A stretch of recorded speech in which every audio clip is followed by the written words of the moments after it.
Bismillahirrahmanirrahim. Assalamu alaikum, dear students. I'm your teacher Simin Amir, and today I am here again with a new lecture. I hope everything is going well at your side. Let's start today's lecture. This is my lecture number 24 for grade. We have already started chapter number 16, which is Pakistan's foreign affair, and today we have a history class. Today's topic is the relations between Pakistan and Afghanistan since 1947. Pakistan and Afghanistan share an immense border stretching about 1,510 miles, which is 2,430 kilometers along the southern and eastern edges of Afghanistan. The Afghan provinces of Kunar, Nangarhar, Khost, Paktika, Zabul, and many other are all adjacent to the Pakistani border. Ethnic Pashtuns populate the area along the border. The frontier passes through varying terrain with sandy deserts in the south and rugged mountains in the east. Major border crossing between the two countries are in Torkham between Peshawar and Jalalabad and in Spinboldag between Kandahar and Quetta. The border between the two countries was determined in 1893 in an agreement between the Afghan Emir Abdur Rahman Khan and the British government of India. Since the creation of Pakistan in 1947, however, subsequent Afghan governments have not accepted this so-called Durand line as the boundary between the two countries. While Kabul considers the dispute unresolved, the Durand line has functioned as a de facto border.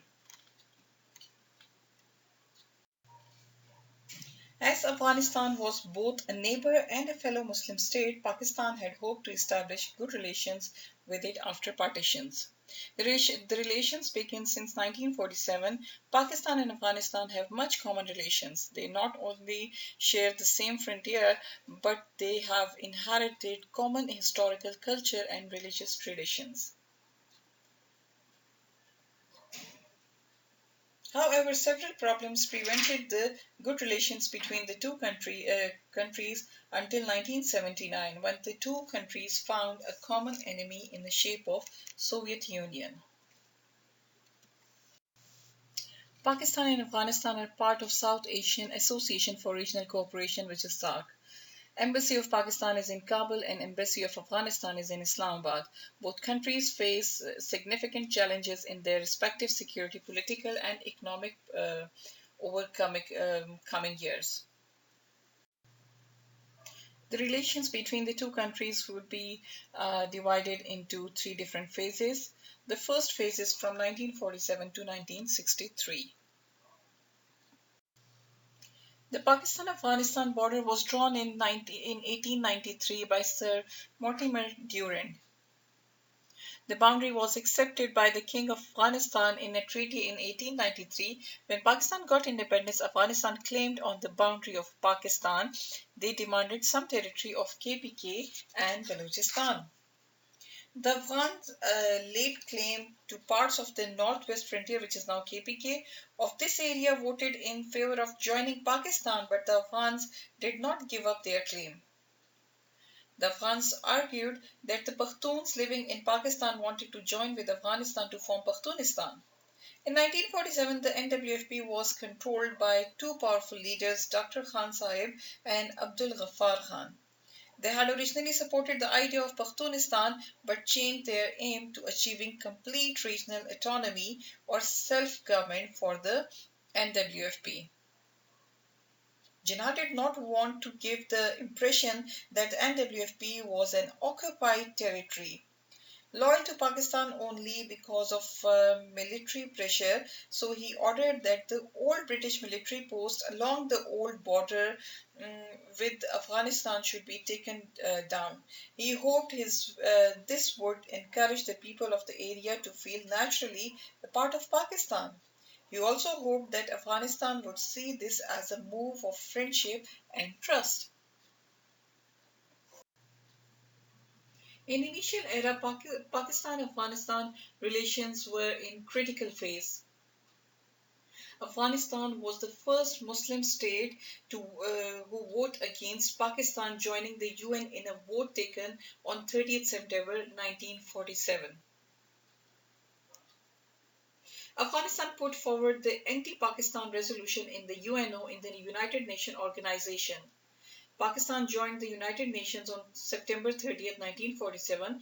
Afghanistan didn't consider Pakistan as an independent state. Pakistan continued to try to improve relations. It called official talks in Karachi in 1947. At these talks, the Afghans repeated their demand for the establishment of Pakhtunistan and asked for a right of access to the sea through Pakistan. It was suggested by Pakistan that if the demand for Pakhtunistan were dropped, the access to the sea might be given.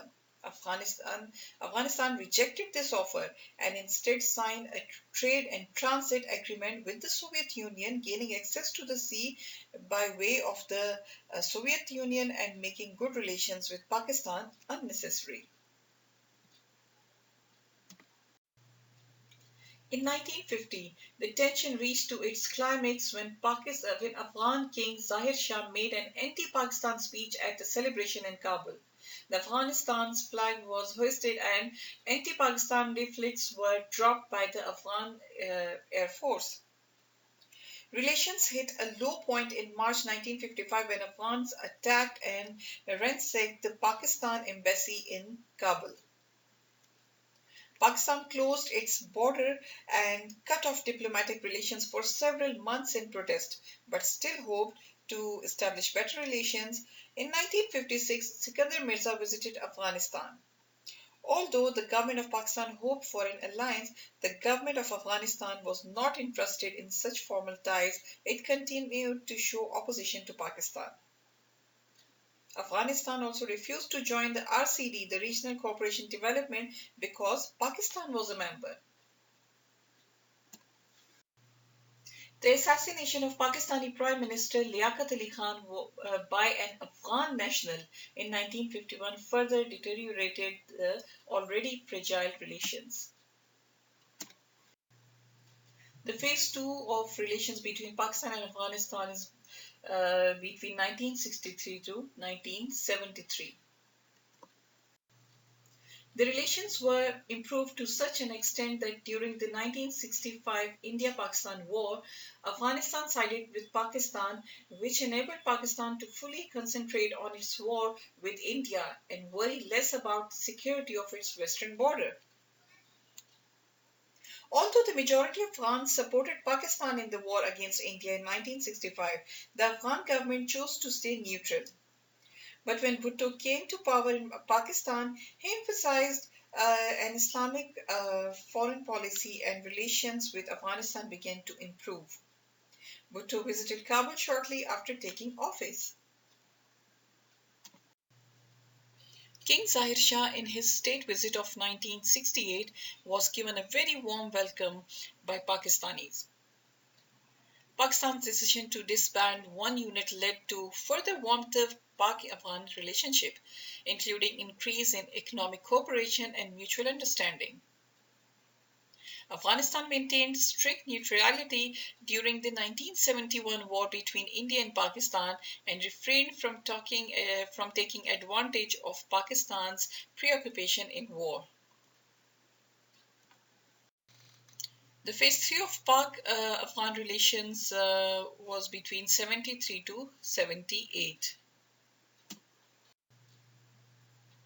In 1973, Sardar Dawood, who had been Prime Minister of Afghanistan and was very hostile and aggressive to Pakistan, overthrew the monarchy and set himself up as Prime Minister. Bhutto continued to work to improve relations. Access to India through Pakistan was granted to Afghan traders, and Pakistan made generous contribution to a fund to deal with the consequences of an earthquake in Afghanistan in 1976. In 1976, Dawood and Bhutto visited each other's countries several times on the encouragement of the Shah of Iran, who wanted these two countries on his borders to be on good terms. Considering Dawood a serious threat to Pakistan integration, Pakistan government decided to support anti-Dawood forces in destabilizing the bringing down Dawood regime. Pakistan welcomed Afghan Islamists with an anti-communist and anti-Dawood feelings. When Zia came to power in 1977, he continued to pursue friendly relations. In October, he visited Kabul and Dawood returned the visit in March 1978. While in Pakistan, he made speeches calling for improved relations. Shortly after this, however, Dawood was killed when his government was overthrown. Elimination of Dawood by communist forces in April 1978, Kabul was taken over by the People's Democratic Party of Afghanistan. The country was renamed the Democratic Republic of Afghanistan. Pakistan had no other option but either to surrender or to go for all out support to the forces resisting against the communist regime. Besides supporting and organizing resistance forces against the communist regime of Kabul, Pakistan had to host over 150,000 Afghan refugees into Pakistan immediately after the Saur Revolution of April 1978. The situation was unclear as to who was in control in Afghanistan. The new government was communist, but there were many divisions within it. Consequently, good government proved impossible.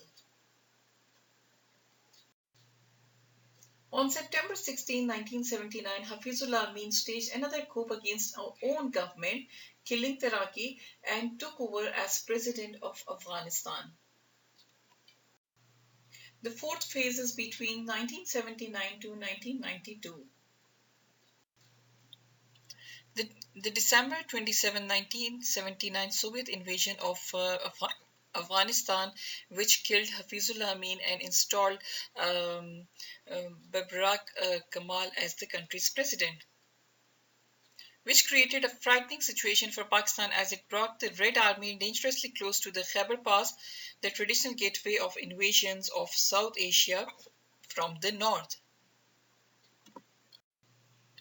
The American president declared on May 4, 1980, "We will provide military equipment, food, and other assistance to help Pakistan defend its independence and national security against the seriously increased threat from the north." The American supply of arms, ammunition, weapons, and equipment to the Mujahideen was funneled through Pakistan's ISI. The Pakistan Army received military aid from the West and was responsible for dividing it amongst the various different Mujahideen forces.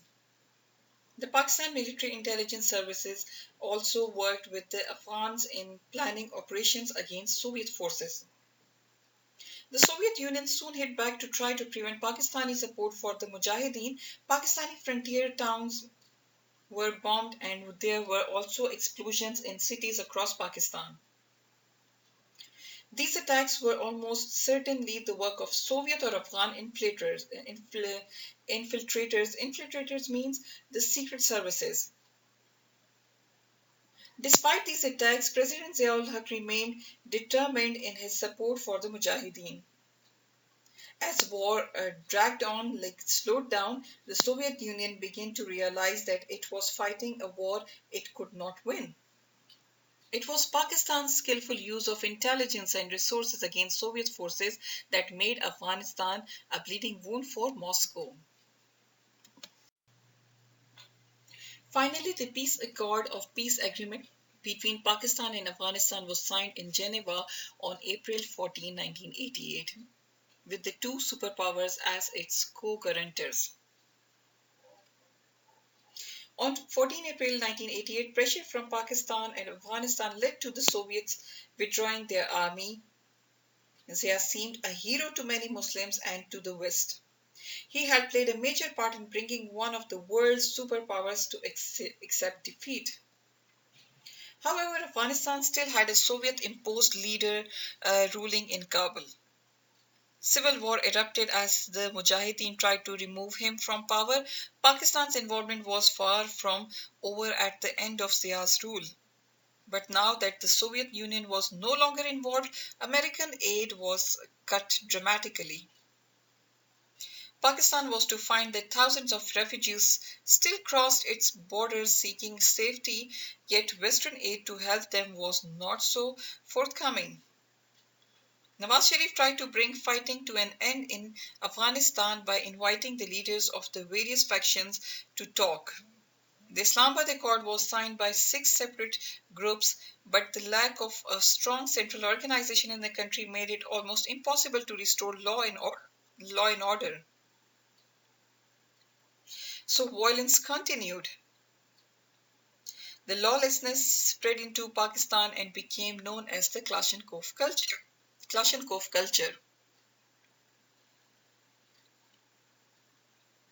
Kalashnikov culture mean when there was the availability of extra weapons in the country because that was the military support was given by the Americans. So many of the weapons were easily available in the streets to many of the people. Even some of the Russian weapons, the replica of the Russian weapons were made in Pakistan, and that was freely available in the hands of the street people.